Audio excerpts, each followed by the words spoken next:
Berlin की सड़कों पर साइकिल सवार प्रदर्शनकारी। उनकी मांग है कि सिटी सेंटर में साइकिल और फुटपाथ के लिए ज्यादा जोन बनाए जाएं और राजधानी में ज्यादा से ज्यादा कार फ्री जोन बनाए जाएं।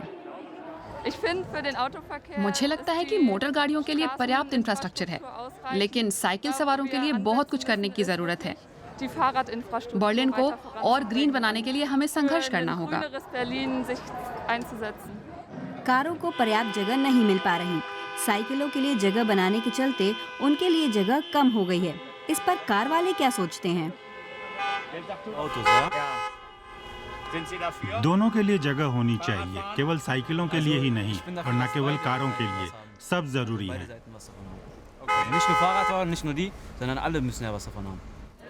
क्वाड्रोसाइकिल के बारे में क्या ख्याल है? और वेलो मोबाइल?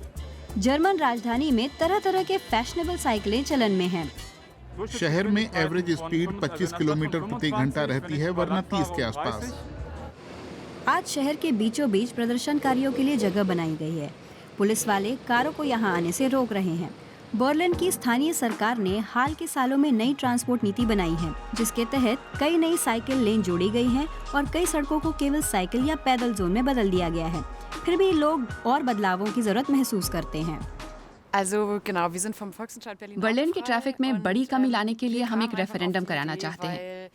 सड़कें कारों से ठसाठस भरी हैं। हमें लगता है कि ये ठीक नहीं है, खासकर सिटी सेंटर वाले इलाके में। यहाँ लोग खुद तो कार का इस्तेमाल करते नहीं, लेकिन बहुत सारी जगह कारें घेर लेती हैं। कारों की अब इतनी जरूरत नहीं बची है। दुनिया के कई हिस्सों में सिटी सेंटर बहुत तेजी से बदल रहे हैं। इन बदलावों से पैदा होने वाली चुनौतियों पर वास्तुकार भी रोशनी डाल रहे हैं।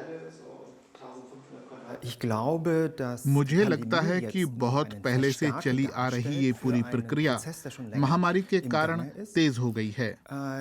यहाँ फुटपाथ पर टहल कर देखिए तो आपको समस्या का अंदाजा हो जाएगा। लोग अब पहले से ज्यादा ऑनलाइन शॉपिंग करने लगे हैं। हाल के सालों में कई डिपार्टमेंटल स्टोर पहले से ही नुकसान झेल रहे थे। ऊपर से महामारी ने उनकी मुश्किलें और बढ़ा दी। कई सारी दुकानें और कार पार्किंग अब खाली पड़ी हैं। जैसे पश्चिमी जर्मनी के एक शहर के इस पूर्व डिपार्टमेंटल स्टोर को देखिए। इसे दुकानों वाली एक अपार्टमेंट बिल्डिंग में बदल दिया गया। यहाँ कार की जरूरत किसी को नहीं।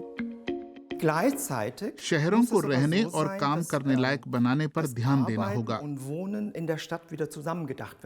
रोज की आवाजाही वाला ट्रैफिक इसी से कम हो पाएगा। बर्लिन के दिल में बसे मिटे डिस्ट्रिक्ट को लीजिए।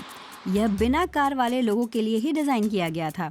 यहाँ दुकानें हैं, आर्ट स्टूडियो हैं, अपार्टमेंट हैं और ऑफिस भी। सब कुछ ऐसा सोचकर ही बनाया गया ताकि एक छत के नीचे ही कामकाज और रहना दोनों हो जाए। सामने से गुजरने वालों को अंदर का नजारा दिखता है। इससे पता चलता रहता है कि आसपास क्या चल रहा है, सामने से कौन गुजर रहा है। यहाँ पौधों को बढ़ते देखना भी मैं बहुत एंजॉय करती हूँ। इसमें तो कोई शक नहीं कि कम से कम गाड़ियों वाला सिटी सेंटर ज्यादा खुशगवार लगता है। डेनमार्क की राजधानी कोपेनहेगन ने तो अपने सिटी सेंटर में सारी कारों को बैन ही कर दिया गया है। फ्रांस की राजधानी पेरिस के सेंटर में स्थित शॉ एलिसी और आर्क द ट्रायम्फ वाले इलाके में ज्यादा से ज्यादा पेड़ लगाए जा रहे हैं। न्यूयॉर्क में टाइम स्क्वायर के पास ब्रॉडवे वाला कुछ इलाका भी कार फ्री है। सड़क के दोनों तरफ डेनिश अर्बन प्लानरों के डिजाइन किए कैफे नजर आते हैं। कार निर्माता भी समझ चुके हैं कि समय बदल रहा है। फोक्सवैगन ने सेल्फ ड्राइविंग शटल विकसित की है, जिसे कंपनी भविष्य की टैक्सियों के तौर पर चलते देखना चाहती है। इससे भी सिटी सेंटरों में ट्रैफिक कम हो सकता है।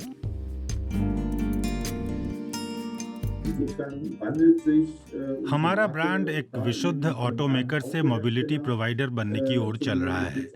चाहे आप हमसे कार खरीदें, उसे लीज या किराए पर लें, खुद चलाएं या ना चलाएं, हमारा बिजनेस मॉडल इसी तरह से काम करता है। वापस बर्लिन की बाइक रैली में प्रदर्शनकारी शहर में फ्रीवे बनवाने की मांग को लेकर कतार में लगे हैं।